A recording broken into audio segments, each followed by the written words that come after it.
My name's Steve. Thank you. My name's Steve Leggett. I just wanted to give you a little bit of introduction about me. I'm an engineer and a historian. I studied at the University of Winchester. I do global history and politics. For the last 12 months I've been studying politics in climate energy and the history of climate change. I'm also a member of the LGBT community.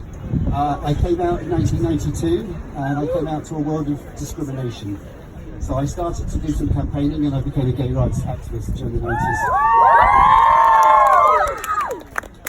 But it took a Labour government in 1997 to actually take away a lot of discrimination for the gay community. The age of consent when I came out was 21 and for straight people 16. So there were 18 and 19-year-old guys being sent to prison for having sex. It was an absolute disgrace. When the Labour government came in, they equalised the age of consent. They stopped the ban of gay people serving in the armed forces. They introduced civil partnerships, and they also repealed the horrible clause that Margaret Thatcher introduced that banned kids at school being given information. Could you start putting it That banned kids being given information about relationships, same-sex relationships, when they were teenagers, at a time when we had an HIV and AIDS epidemic.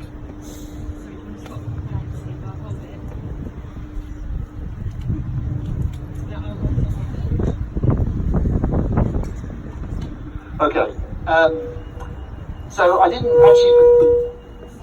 actually join a political party until 2016.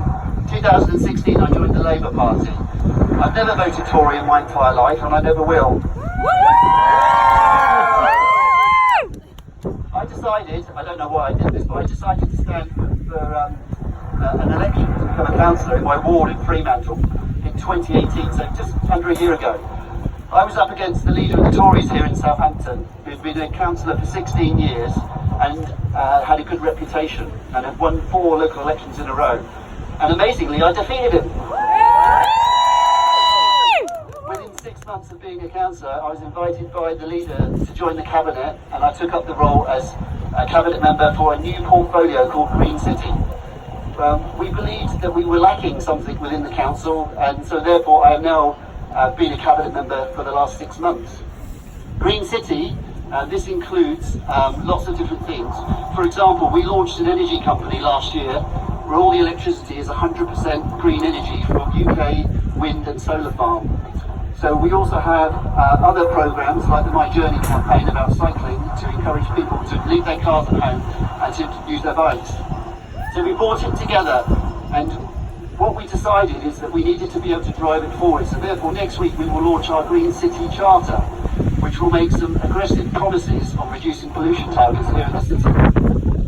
But I just want to touch on the international scene, because I think we can't just see it in one aspect. In 2015, the Paris Agreement talked about a 1.5 degrees temperature rise above pre-industrial temperature. Unfortunately, we have a president of the United States who is a climate change denier. I can't do very much about him. Rick Perry and Scott Pruitt are both in Trump's cabinet. They're both climate change deniers. One's in charge of the energy policy and one's in charge of environmental protection. So we do have some issues. In October 18 last year, the Intergovernmental Panel on Climate Change discussed and confirmed about the 1.5 degrees. And they stated that it would take the sort of effort that we required during World War II to defeat the Nazis to tackle this challenge. A 2-degree increase above pre-industrial revolution temperatures will kill an extra 150 million people per year just by air pollution alone. Whole countries, whole communities will disappear potentially with mass migration, food insecurity and water insecurity, and we will see destruction on a scale that we've never seen before. But there is some hope. There is some, I don't want to depress you, but there is some hope. So Congresswoman Ocasio-Cortez has been talking about the new Green Deal, Theresa May, right? Who's acting like a mole, burying through the ground, just ignoring everyone, ploughing on and not listening to anyone. And every now and then she pops her head above the ground like a blind person. They introduced a UK clean air strategy about 6 weeks ago. Michael Gove and Matt Hancock. Chris Grayling was nowhere to be seen. I think he was on a ferry.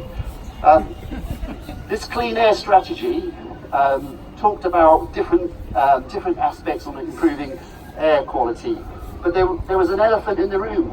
It did nothing for transport, nothing at all for transport. Currently, we have a policy of banning gas, electric, and petrol vehicles by 2040. This is not good enough. In Holland, they will ban these vehicles by 2030, and in Norway by 2025. What we need is a Labour government and a general election right now. On the local level, I'm coming to it, on the local level, less than 2 years ago, the council declared a climate change emergency and committed to having a carbon neutral position by 2040. This is not good enough. So next week, the Green City Charter, we will bring that in and we will announce that we will be carbon neutral by 2030.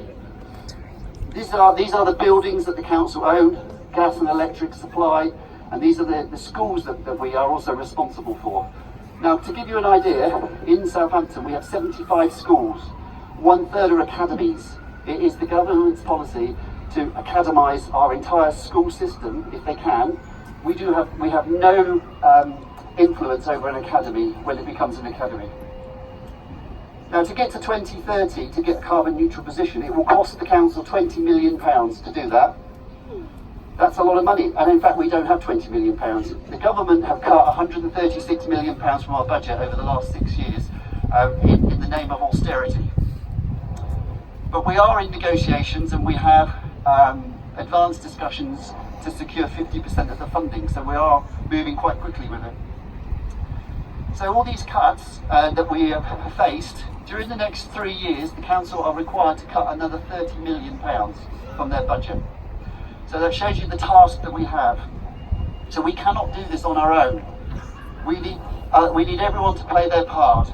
This includes businesses and organisations, partners, residents, and yes, everyone here. We all need to play our part. But some people are resisting. The Green City Charter that we're launching next week, we wanted to have signatories on the Charter, and there are some notable businesses that are refusing to sign because they think it's too difficult a challenge. It is difficult, that's why we put it down. One of the challenges that we've set ourselves is we were given a target of 40 micrograms for nitrogen dioxide by the government and the EU to achieve by 2020. We don't think this is good enough, so we will commit to 25 micrograms of nitrogen dioxide by 2025. So to conclude, because I'm sure you've got some questions, we want you to sign up to the Green City Charter and support it. It needs support. And I would like you today to turn to your neighbour who's standing next to you and make one pledge.